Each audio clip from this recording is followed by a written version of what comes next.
So Final Fantasy IV Pixel Remaster. I've already done a review about this. Wasn't terribly favorable. A lot of people got mad about that. A lot of people, this is like their favorite Final Fantasy other than 7 and 10.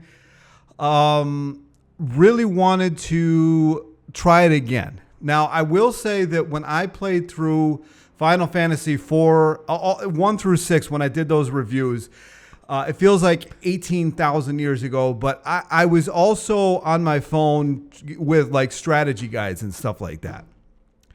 This time, when I played Final Fantasy IV, I decided I'm not going to use a strategy guide for any reason whatsoever. I'm going to struggle through this if I need to, and I'll see if I like it better. Because sometimes when I play and use strategy guides, they do things in the strategy guides like side quests and stuff like that I just wouldn't do. I don't remember doing them. It's not really a big deal. So this time I go through and I'm like, I'm just going to play this game. I'm going to see if I enjoy it just as it is. And right off the bat, I have to say it's so much better just playing it, just kind of fumbling on your own without a strategy guides, kind of the way these things are intended to be played. Very happy that I did that. I might even play through all 1 through 6 doing it that way. It's so much better. I'm kind of come from that mindset in Persona where like you want to have the right conversations and stuff like that so you can kind of advance the story a little bit quicker. But even there, I haven't been doing that. And I've really glad that I went through this Final Fantasy IV without using any kind of strategy guides whatsoever. There was a couple spots that I completely fumbled because, as you know, if you don't have the right conversation with the right person in especially these older games, that the story isn't going anywhere and you can't figure out why. And so that did happen to me a couple times. I actually had a longer playthrough without the strategy guide, even though I did less in the game, and I'm completely fine with that. It was about a 15-hour where the other one was about a 14 and a half hour. So it wasn't too much longer, but it was a lot more enjoyable. I really enjoyed the story more. It's like you really get into the story this time where you're not trying to read, what am I supposed to do? I think a lot of us get into these weird modalities where we got to have everything, we got to do everything, we got to open every treasure chest, got to do everything in the game. And I think when I backed off of doing that, I really enjoyed it a whole lot more. The story is actually somewhat enjoyable. It's still not my favorite. I think Final Fantasy I is still my favorite out of 1 through 6. I think that it's a really good game, though. And the one thing I love about this game is there's no job system in it. Oh, man, I know a lot of people like the job system in Square Enix games, and I'm sure this job system exists outside of Square Enix. I don't like it because I don't know which one by the end of the game I'm supposed to be. I don't know which one I'm supposed to power up the most to get to the end of the game. It's kind of a stressful thing. Drives me nuts. I really like the magic in this game. It kind of just auto levels itself. Whereas in other Final Fantasy games, you had to kind of buy different, what do they call them, books? I don't know if it's a script or a book or whatever it is in different Final Fantasies. I like how they kind of just advance themselves and I don't have to do anything with it. I like the way the health points and the magic points work in this game so much better than some of the other games. I like just about everything in this game. It's so much more enjoyable without just having your eye on, over here on the strategy guide and, looking at the strategy guide and then trying to kind of pay attention to the storyline. If you're just paying attention to the storyline and actually reading what they're saying, you really don't need a strategy guide. I find, and like in this world of instant gratification, I find it's nice to just kind of sit back and read the little conversations that the people are having in the game and just actually learning from that and knowing what you need to do from that instead of not really paying attention to anything, button mashing the thing just to get the conversation over with, then looking at the strategy guide on what am I supposed to be doing.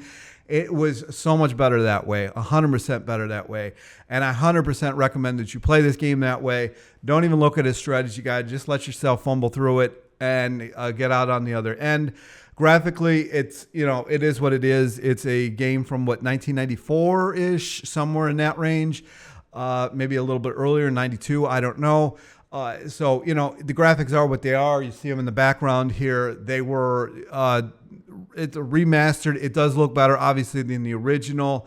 Not that it's that much better than the original. The music, I actually kind of prefer the original over the remastered music. The music does add to it. It really is, like, I like how quick the game was. Like 15 hours. I think all RPGs at this point should be shortened. They're getting just out of hand.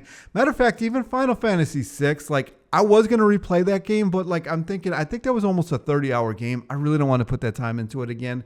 But the 15-hour, 100% worth it. I think Final Fantasy 1 I've beaten like 10 hours. That's even better. These games are just getting so bloated nowadays, and especially with how pathetic games are now. I think going back to the old games and getting, you know, everybody's got the game that they wanted to play as a kid. Like, go back and play that game, because the games coming out nowadays are trash.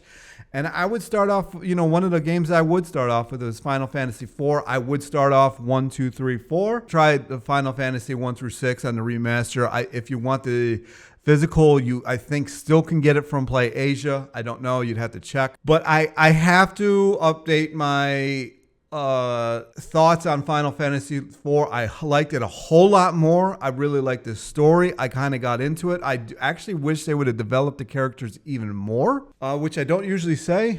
So I really kind of wish there was a little bit more character development. I also like how you never have to choose who's going to be in your party. I love that. I think every RPG should be like that. You have, what is it? I think 5 people that you can have in your roster, but you only ever have at most 5 people to even put in your roster, so you don't have to think about it. You also don't have to think about the job system. You also don't have to think about what magic you're going to go by. I mean, really, now that I really look at it, it really is a good, well put together game. Really is. Like, I know a lot of people like that customization that you get in some other Final Fantasies and other role-playing games, where you can choose your job class. You can choose what magics you're going to buy, and what white magic and black magic, and some games red magic, and all these different things that you're going to get. But man, when you don't have to think about that, you can just kind of do the story and just like get on with your life. I like that a lot more. So I can see why people like Final Fantasy IV more than I gave it credit. It really is a must play, I think, now that I've replayed it. And again, don't use a strategy guide. Just figure it out. Like, you might get really stuck and don't you know, just maybe use a strategy guide for that. But to play the entire game using a strategy guide the entire game, it just pulls away from the entire thing. And then it's just not enjoyable. It just isn't enjoyable. I think the reason I use the strategy guide with this one so much is because of the fact that everybody liked it so much, and I was trying to get too much out of it, more out of it than I really needed to. So that might have been a factor. As far as the Pixel Remaster being able to increase the experience points and the money, really, I didn't need to put any extra money into it, but I am glad that I did the extra experience points, because there are parts in this game where the enemies are just so annoying that I just didn't feel like bothering.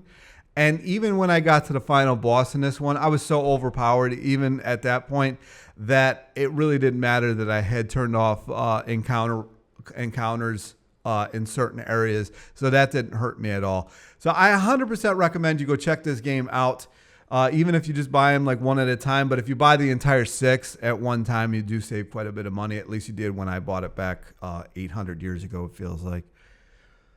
And that's my review. That is, I would 100% recommend this game. I like this game so much better than I did the first time around. And I think it's because I actually just read the dialogue. So this is something that you would have done back when this game came out.